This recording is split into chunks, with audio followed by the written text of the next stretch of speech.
Never answer to no, man, I still go. Go, go, go, go, go, go, go, go, go, go, go, go, yo, go, go, go.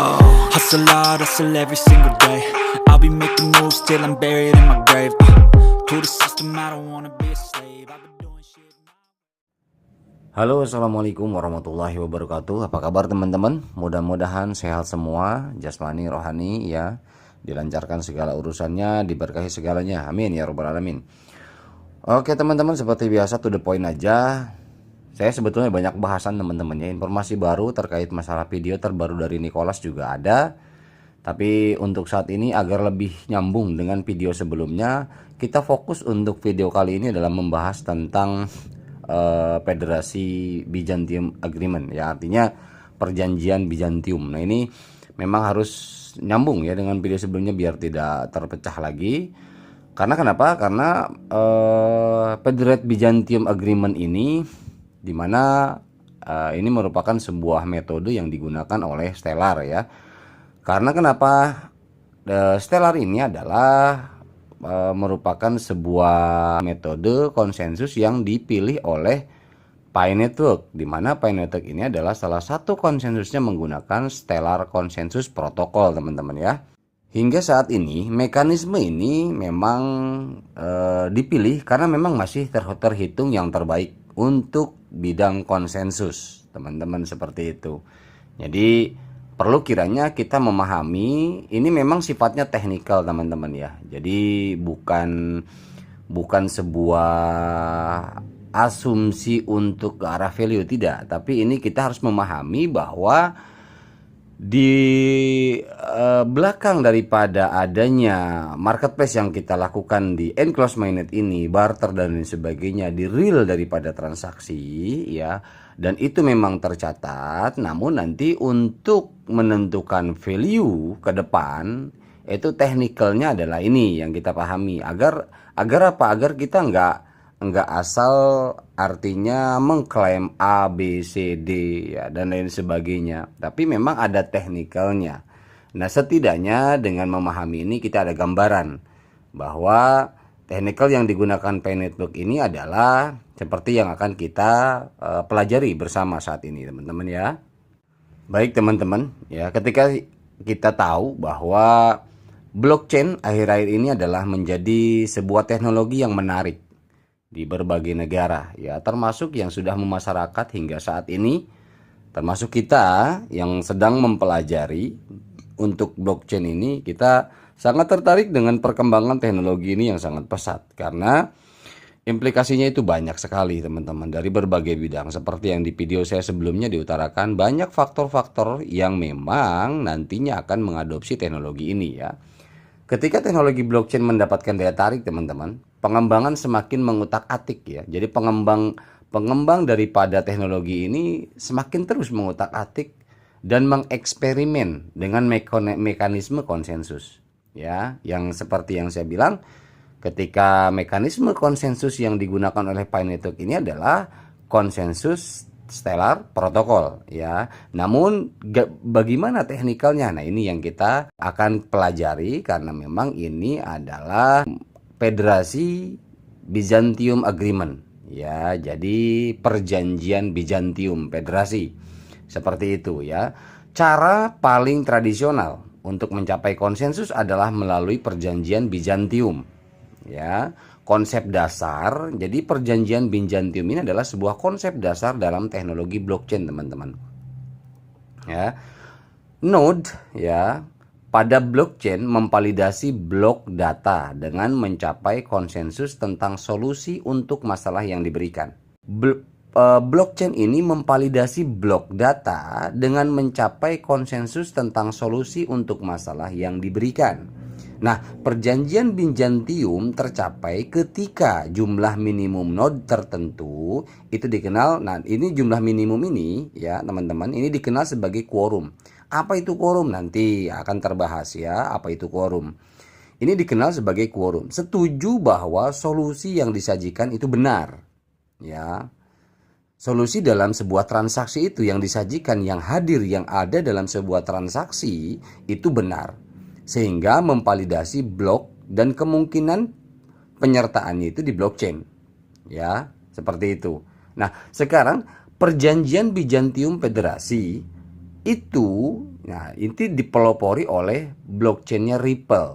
Artinya di sini Ripple itu kan XRP teman-teman ya. Ya banyak lah di exchanger XRP itu kan. Nah harganya juga lumayan ya. Nah ini pelopor dia. Nah jadi kripto itu pelopor. Kripto XRP atau Ripple itu pelopor daripada mekanisme konsensus perjanjian Bizantium Federasi ini, atau disingkat dengan FBA. Ya, Federate Byzantium Agreement. Blockchain Stellar menyempurnakan teman-teman pendekatan ini lebih jauh lagi. Jadi mengadopsi protokol FBA pertama yang terbukti aman. Ya. Perjanjian Bizantium Federasi ini kan kenapa oleh Stellar, blockchain Stellar ini terus lagi lebih jauh lagi pendekatannya, didalami lagi, disempurnakan lagi agar apa? Agar mendapatkan titik aman, betul-betul aman daripada transaksi yang ada.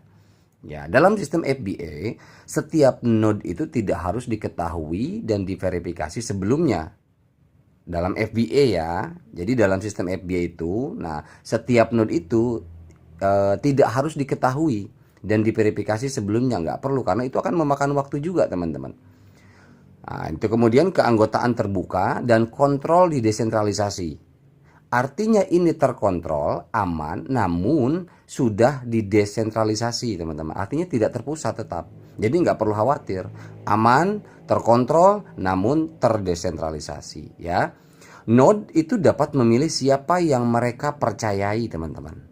Nah ini yang luar biasanya teknologi ini. Node teman-teman paham ya, node itu artinya adalah sebuah unit. Ya, dimana unit itu berupa perangkat komputer ya atau laptop, dimana itu bisa digunakan sebagai node, salah satu node ya dalam ikut serta menjadi sebuah validator ya, validator dalam konsensus. Makanya ada node, ada supernode seperti itu ya. Quorum seluruh sistem muncul dari keputusan yang dibuat oleh node individu. Nah, node individu ini seperti Anda ya teman-teman, sudah ada dengan spesifikasi tertentu komputer di rumah dan coba join atau bergabung, karena ini open ya. Artinya open, siapapun boleh menjadi validator atau menjadi ikut sebagai validator daripada gabungan node di sebuah project. Misal Pi ini kan, Pi ini jumlah node-nya sekarang sudah berapa kemarin ya? 111.000, luar biasa.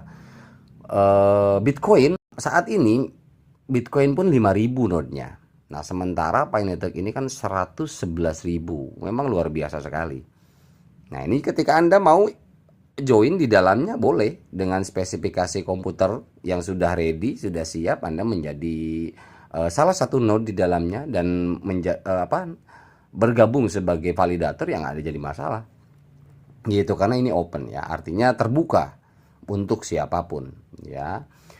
Nah sekarang tadi yang saya bilang quorum ya teman-teman, mungkin ini juga karena memang teknikal ya, daripada sebuah konsep atau bukan konsep, artinya sebuah konsensus ya, pengambil konsensus daripada value terhadap sebuah transaksi. Artinya kita harus tahu quorumnya apa gitu loh. Nah irisan quorum ya, artinya di sini quorum ini kalau bisa dibilang dalam sebuah aktivitas kita nyata ya, quorum ini kan sebuah kumpulan forum ya dengan jumlah orang tertentu di sebuah ruangan. Anggap misalkan Anda di kantor meeting ada 12 orang, ada 15 orang, 20 orang, yaitulah quorum Anda. Nah dari setiap quorum tentunya, misalkan ya saya pemisalan dijabarkan ke kehidupan sehari-hari. Misalkan Anda meeting, Anda sebagai supernode adalah pemimpin daripada rapat tersebut. Nah Anda harus mengambil sebuah keputusan di rapat tersebut, keputusan yang sangat penting, yang menyangkut dengan finansial yang luar biasa besarnya. Artinya satu orang anggap satu node. Nah di sana artinya dari node itu otomatis akan muncul ide-ide. Itu bukan hanya satu ide, dua ide, tiga ide, atau satu pendapat, dua pendapat, tiga pendapat, terus seterus seperti itu. Nah, itu adalah diibaratkan ya, kalau saya memisahkan ke arah sana biar agar mudah aja dipahami. Nah, jadi artinya itu yang dibilang irisan quorum, teman-teman. Ya, itu yang dibilang irisan quorum. Jadi pengertiannya adalah quorum adalah jumlah node yang diperlukan ya, kalau untuk di digital ya teman-teman ya. Tadi kan saya coba asumsikan ke real, ke aktivitas kita misalkan seperti itu. Jadi node yang diperlukan untuk mencapai kesepakatan dalam suatu sistem. Ya, Federasi Byzantium Agreement atau FBA sebagai gantinya itu menggunakan irisan quorum tadi. Irisan quorum adalah bagian dari quorum yang dapat meyakinkan simpul tertentu lainnya untuk setuju. Jadi simpul tertentu lainnya itu untuk sama-sama menyetujui hasil akhirnya nanti. Nah, sebuah node dapat mengandalkan banyak irisan. Ya, artinya kita mengandalkan banyak irisan nih. Seperti yang Pi Network miliki adalah 111 sekian ya untuk node-nya. Dan pilihan node mungkin bergantung pada kriteria ekstrinsik. Ya, misalnya node X ya. Node X dapat mengatakan agar kita mencapai konsensus. Wah, konsensus berapa? GCP misalkan seperti itu. Nah, kita harus membeli dari node 3 dari 5 bank yang telah kita pilih. Artinya ketika memang ini konsensus arahnya kepada ya tentunya semua ke finance ya. Nah, jadi kita harus membeli dari node 3 dari 5 bank yang telah kita pilih. Contoh, misal ini arahnya adalah ke fiat. Nah, makanya di video sebelumnya saya bilang di belakang kita nggak tahu kan bank apa saja nih yang sudah ready, running, ya kan? Seperti itu. Jadi ya kita juga nggak boleh asal ini juga, karena memang nanti akan dibuka semua kok. Nggak usah khawatir, nanti akan dibuka semua. Nah, dari bank-bank itu sendiri, itu di dalamnya itu kan sudah ready. Artinya ada berapa node di bank tersebut. Misal contoh ada 5 tadi dibilang. Ada 5, 3-nya itu sudah kita pilih seperti itu. 3 dari 5 bank sekarang dapat menentukan apakah simpul X disetujui. Ada transaksi misalkan di Pi Network melalui bank A atau bank B.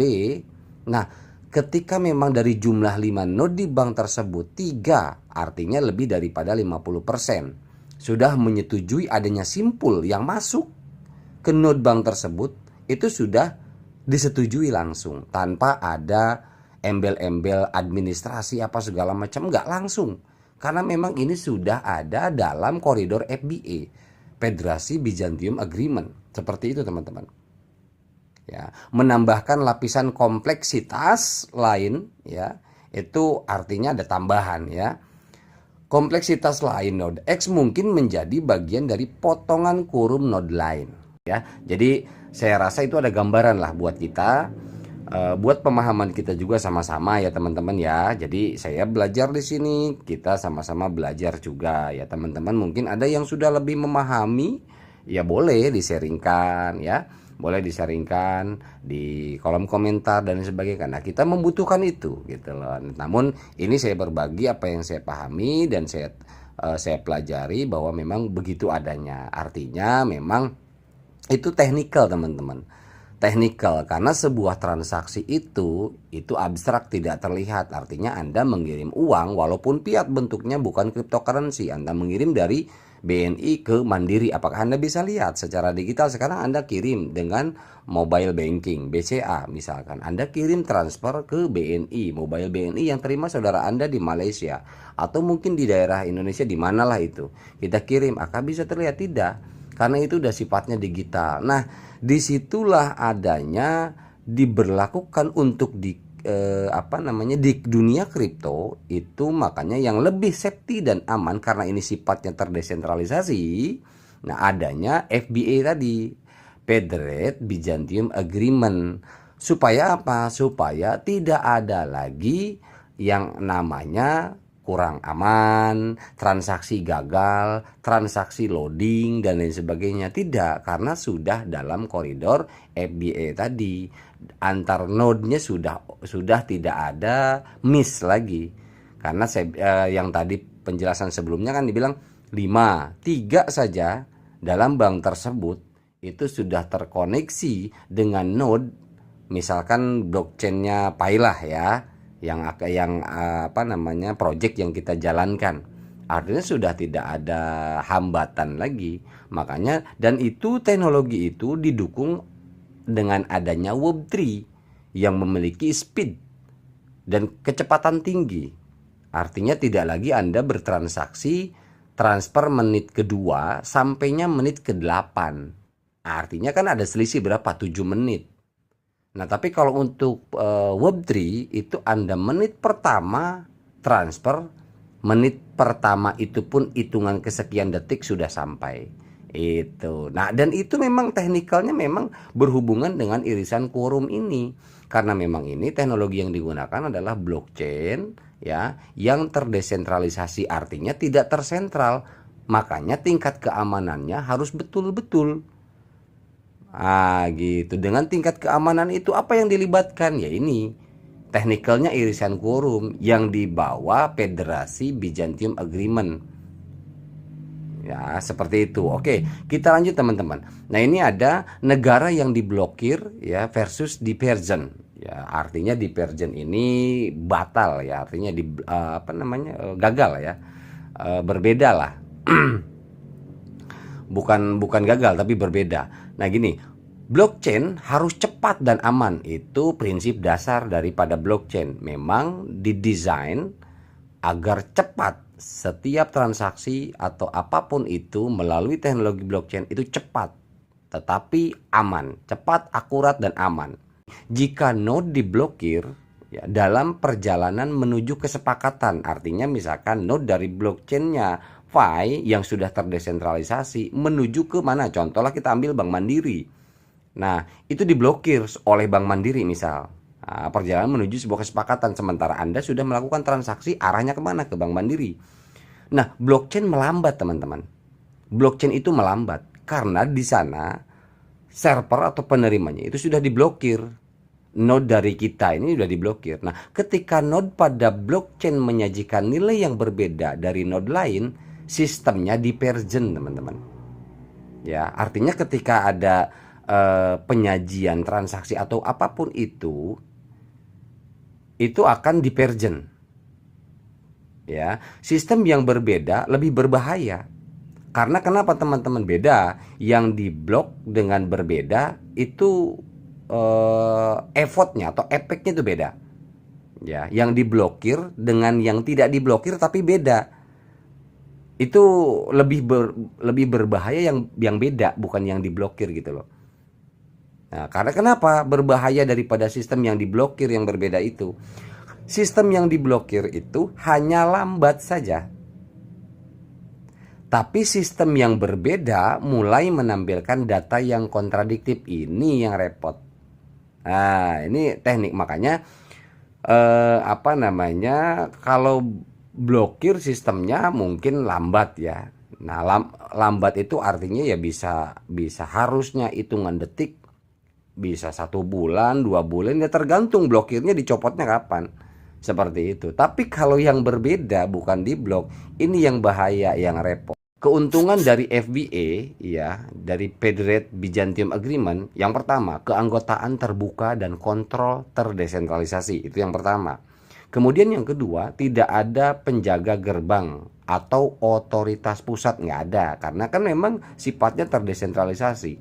Node individu dapat memutuskan siapa yang mereka percayai untuk informasi, otomatis, bukan human ya.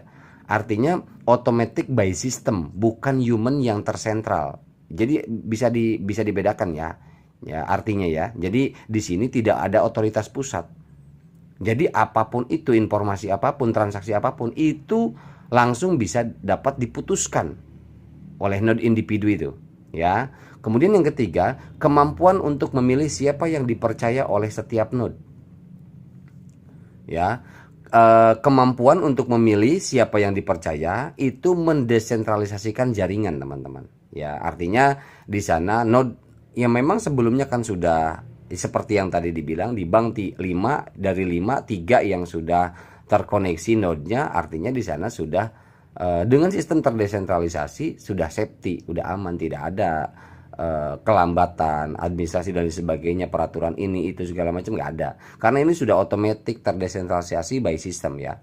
Nah, selanjutnya adalah node dapat memiliki banyak irisan, satu node loh ya. Kemudian selanjutnya hambatan masuk yang rendah, siapa saja dapat bergabung, boleh ya. Jadi karena memang hambatan yang masuk ini sangat-sangat rendah ya, nggak ada hambatan, hampir-hampir nggak ada hambatan. Jadi siapa saja boleh bergabung, silahkan ya. Ketika Anda punya perangkat untuk dijadikan alat transaksi ya, Anda memiliki 1 atau 2 node di rumah karena Anda berbisnis apa, yaitu silahkan, nggak masalah. Anda menggunakan misalkan ikut di Pi Network ekosistem, Anda menggunakan 3 atau 4 node, ya itu silahkan, bebas-bebas saja ya, ketika itu memang berhubungan dengan bisnis Anda gitu.